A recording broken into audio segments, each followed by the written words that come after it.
In the very earliest days of the American Revolution, in late autumn of 1775, several American warships invaded Little Prince Edward Island. The raiders pillaged Charlottetown, stealing any valuables they could get their hands on, right down to Charlottetowners' curtains, carpets, and even their cutlery. More significantly, they also took the Great Seal of P.E.I, which, by the way, the Americans still haven't returned.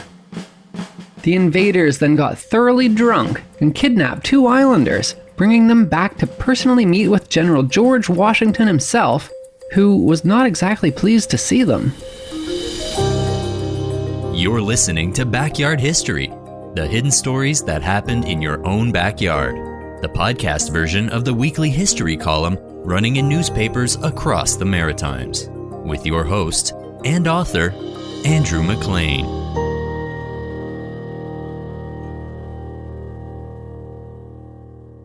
"1775 was the very earliest days of the American Revolution.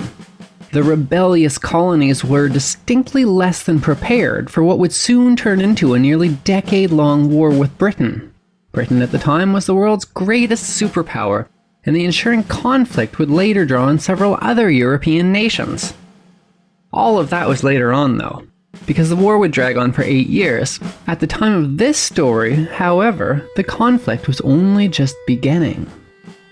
William Legge, the Earl of Dartmouth, who was the state secretary for the British colonies, didn't think much of the little uprising in New England, writing, "Those who have taken up arms in Massachusetts have appeared to me as the acts of a rude rabble, without plan, without concert, without conduct." He concluded that it wouldn't take much to defeat them, writing, "A small force now, if put to the test, would be able to conquer them with greater probability of success than might be expected of a larger army." He wasn't exactly all that far off. The Americans were not exactly ready, but they were hastily trying to organize themselves to prepare for a long upcoming war. A talented general from the southern states named George Washington had recently taken command of the rebels' armed forces. He was busily trying to build a professional organized fighting force, which included a navy. Captain Nicholas Broughton was commissioned in September of 1775 as the first ever Commodore of the American Navy. He was 50 years old and a seasoned veteran of the seas, having spent the last 20 years of his life as a captain. He was put in charge of a ship called the Hancock, one of the very first ships in the American Navy. He was joined by another ship named the Franklin under Commodore John Selman. The 2 American warships' first ever mission was quite straightforward. General Washington's spies had learned that 2 brigs, and a brig is a large type of ship, were sailing from England to Quebec. These 2 brigs were carrying a massive load of weapons, had guns and gunpowder and cannons and so on to supply the defense of Quebec, which the Americans were planning on invading. The 2 American ships' mission was simple: capture those 2 brigs and stop them supplying Quebec, and bring the critical weapons to supply the rebellion. With much fanfare, pretty much the entire United States Navy, which is to say simply those 2 ships, set off on their mission. In a letter to George Washington, dated November 6, 1775, and signed by both Commodores Broughton and Selman, they stated, "The wind being contrary and blowing up a heavy storm, we were obliged to give over our design." They never even came close to accomplishing their goal of capturing those 2 brigs. It was awfully late in autumn when they set out, and they got caught up in poor weather, and one of their ship's masts fell off. They landed their ships in Cape Canso in Nova Scotia. Their sailors went off to the forest to cut down a tree to make a new mast for the ship. They had rather bad luck in that too, needing to cut down 5 separate trees before finding an appropriate one to make the new mast. By the time they fixed their ship, their mission had long since become irrelevant. The 2 British ships had already long since safely arrived in Quebec with their load of weapons. Not terribly sure about what they should do now, and lacking fresh orders from George Washington, the two American ships decided to try and make the most of the rather unusual situation they now found themselves in. They hung around the Cape Canso area, off the coast of Nova Scotia, and they took over 5 separate commercial ships that they came across. The two commodores wrote in a letter to George Washington that, "We are something comforted in that no vessel passes this season to Boston from Halifax or to any part of American from Quebec, but must pass within gunshot of us."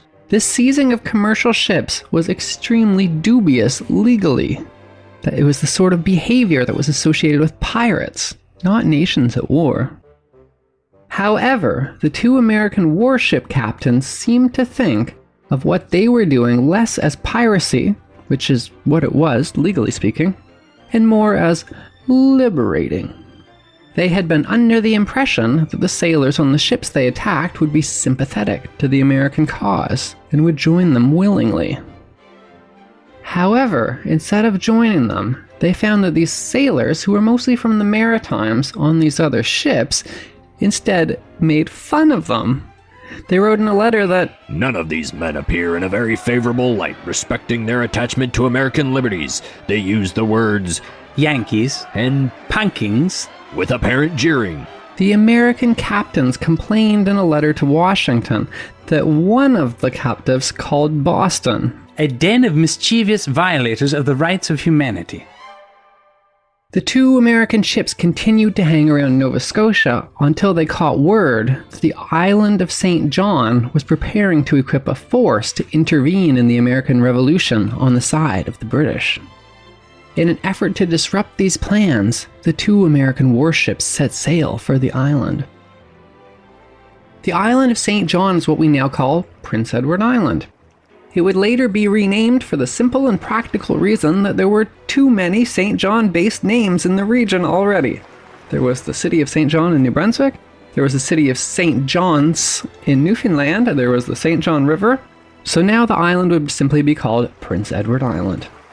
Although the name change would happen later, just to simplify things, I'm going to call it P.E.I. from here on, because, well, there really are too many places in Atlantic Canada named St. John. P.E.I. was a newly separated little colony, having only recently been split off from Nova Scotia a couple years earlier in 1769. And when I say Nova Scotia, I also mean New Brunswick too, because back then New Brunswick was still a part of Nova Scotia, and it would only be separated in 1785. After the Americans landed on P.E.I., the two nominal leaders of the island, 30-year-old acting governor Philip Colbeck and 35-year-old member of the governing council Thomas Wright, would be captured by the Americans and brought to what is now the United States as captives. Colbeck would later pen a lengthy letter to George Washington describing the invasion of P.E.I. and the ransacking of Charlottetown in great detail. Before we get to the description of the invasion, though, please remember this is very early in the American Revolution. Local people on P.E.I. were likely only vaguely aware of the recent armed uprising that had just erupted, and it was more or less entirely localized at that time in and around the Boston area. Even if the local people of P.E.I. had been aware of the events in faraway Boston, they would have seemed almost certainly impossibly distant and alien to them. Suddenly, though, these two mysterious, heavily armed big ships appeared in Charlottetown's harbor. In his letter, Philip Colbeck described what happened next. On Friday, the 17th of November, 2 armed schooners, or privateers, arrived at Charlottetown, capital of said island. Immediately after, Captains Broughton and Selman landed with 2 parties under their command.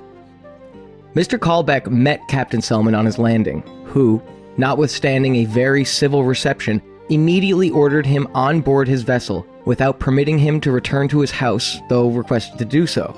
As he was going on board, one of the party insultingly, without any provocation, struck him. Captains Broughton and Selman, with their party, immediately proceeded to a store with a large assortment of goods which they immediately sent to their vessel.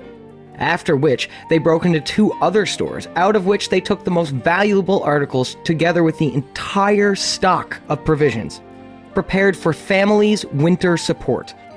Between 70 or 80 people who were lately arrived on the island depended on for their support during winter and will all probably starve.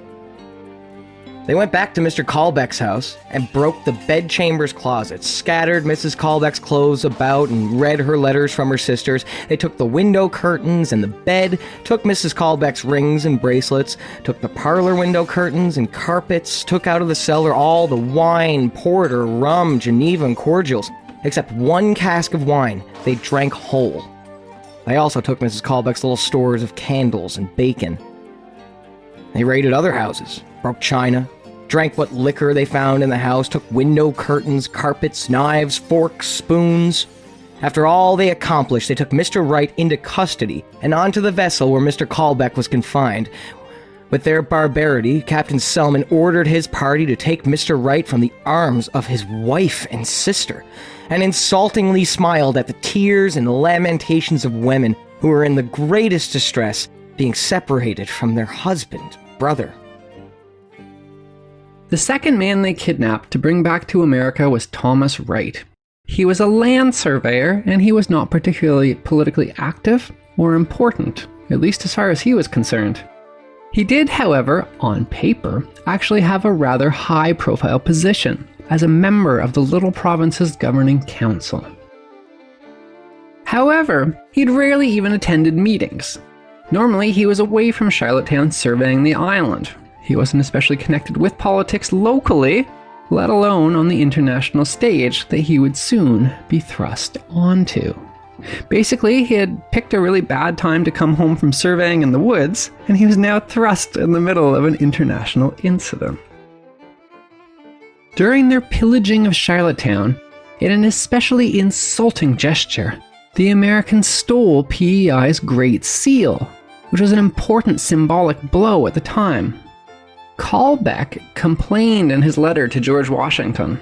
They took the province silver seal, weight 59 ounces, Governor Patterson's commission, and even took some of Mr. Callbeck's clothes and all his shoes. After they'd gone house to house stealing valuables and, it seems, drinking up much of the alcohol on P.E.I., the 2 American ships departed back towards the Boston area, where the rebellion was centered.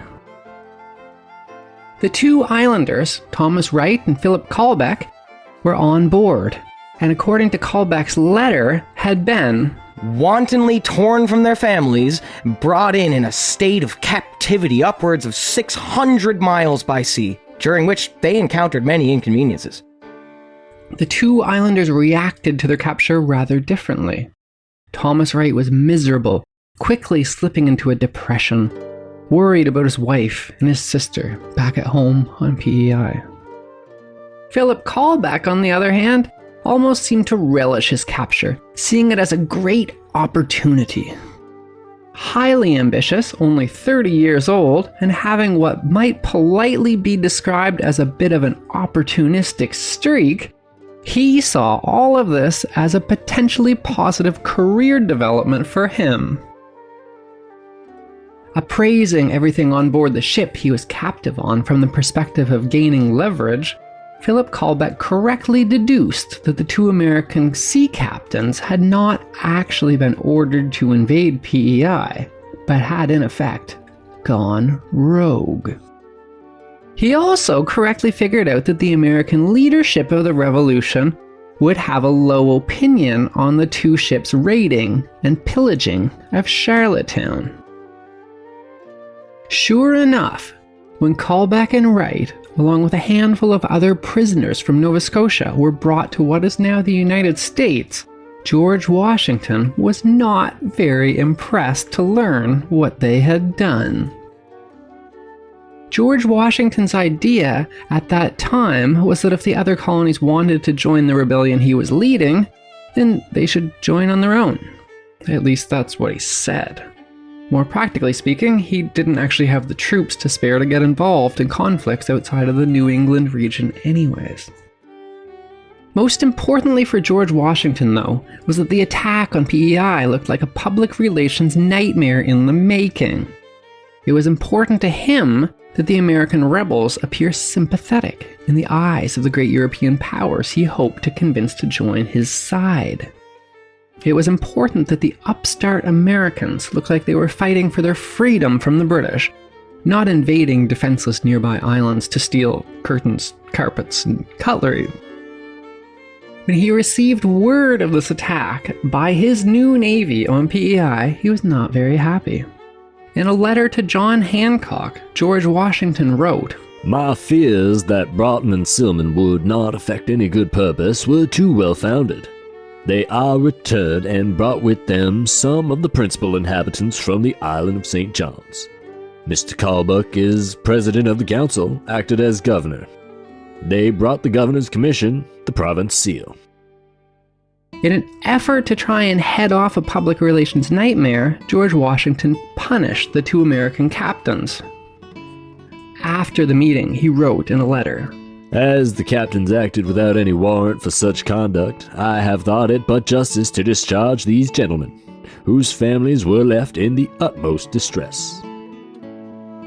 Then George Washington rushed to meet the two captured islanders.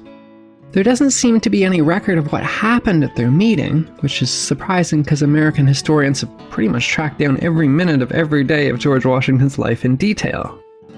However, the important thing that happened in this meeting was that George Washington ordered the two islanders to be immediately released. Several weeks later, on Christmas Eve, Philip Calbeck wrote a letter to George Washington to thank him for releasing him. "I should but ill deserve the generous treatment your excellency has been pleased to show me, had I not gratitude to acknowledge so great a favor." His letter indicated to Washington that he was going back home to P.E.I. However, he was, in fact, not going home to P.E.I. At least not yet. George Washington had made the rather unusual decision to release the two islanders immediately, on the spot. They were completely freed with no guards to escort them back home. Thomas Wright, the surveyor who had never wanted to be involved in the whole situation in the first place, immediately made a beeline for the coast, catching the first boat he could find to head back home to his family on P.E.I. For Philip Calbeck, however, who had some rather grandiose plans for himself in life, this situation presented an unusual opportunity. He'd now found himself free in the rebel part of America, able to wander around behind enemy lines as he liked. So he decided right then and there that he would become a spy.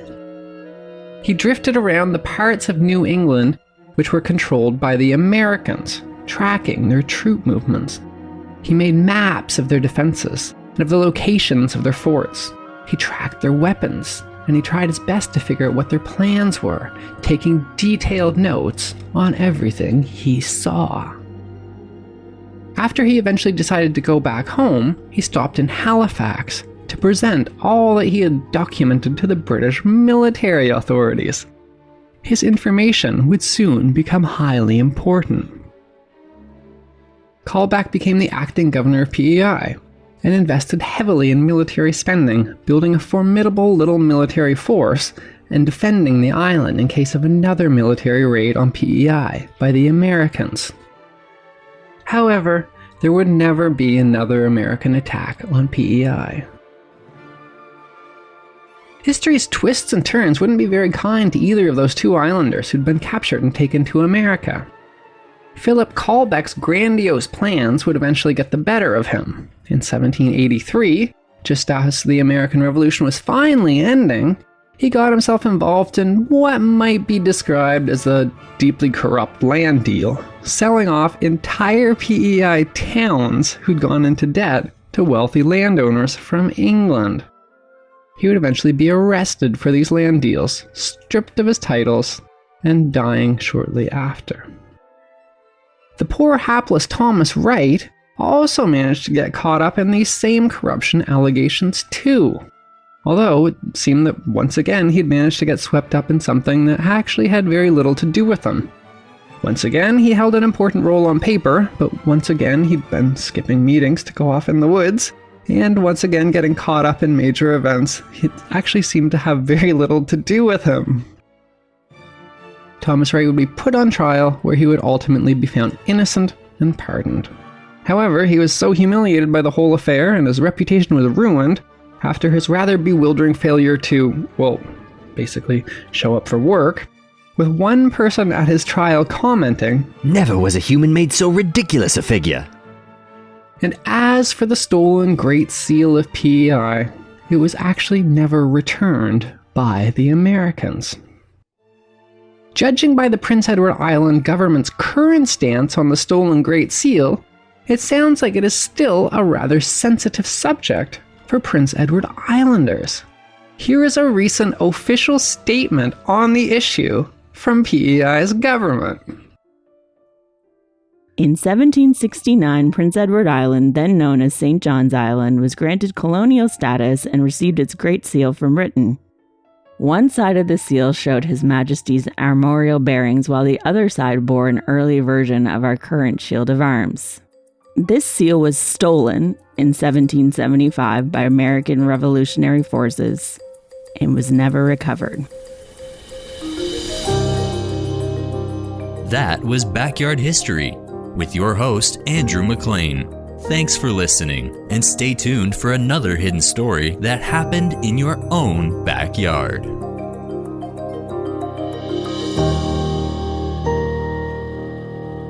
Produced by Jordan Lozier.